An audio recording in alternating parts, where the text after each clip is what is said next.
Goeiedag maatjies, welkom by Storytyd saam met my Juffrou Jolly. Vandag reis ons verder deur die Bybel. Maar voordat ons kan aangaan, moet ons eers stop en bid. Maak toe julle oogies.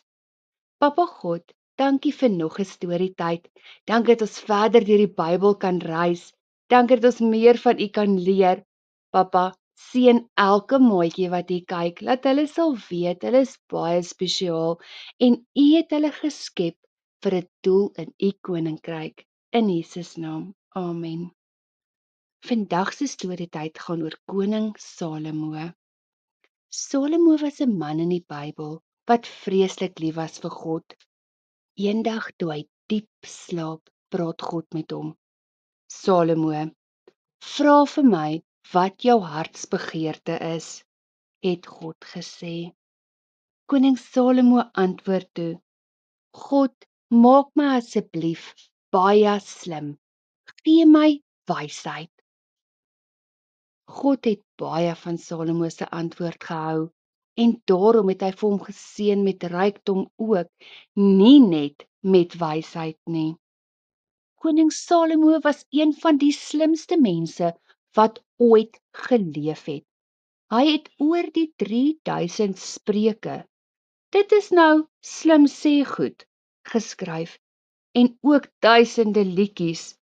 Hy het baie van plante en diere ook geweet.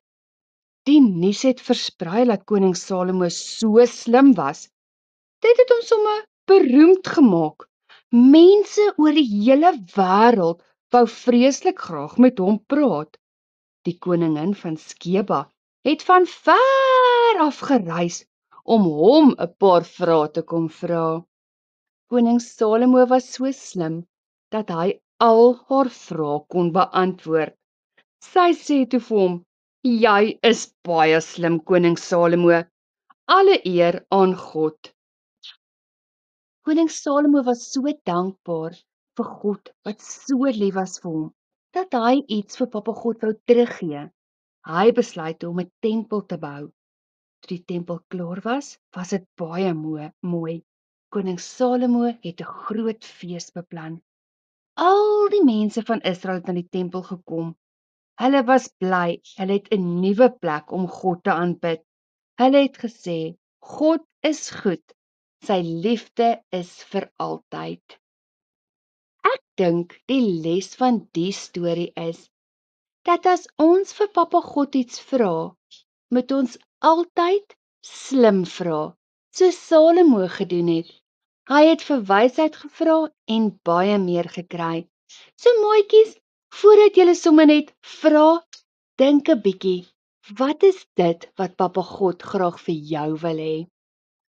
Onthou om vir die groot mense te vertel dat Juffrou Jolly, Sonskyn, Donkie en Daisy graag by julle skool of julle kerk wil kom kuier. Subscribe ook asseblief aan ons YouTube channel as julle van Storytyd hou. Baie Jesus liefde maatjies, tot volgende week waar ons verder deur die Bybel reis.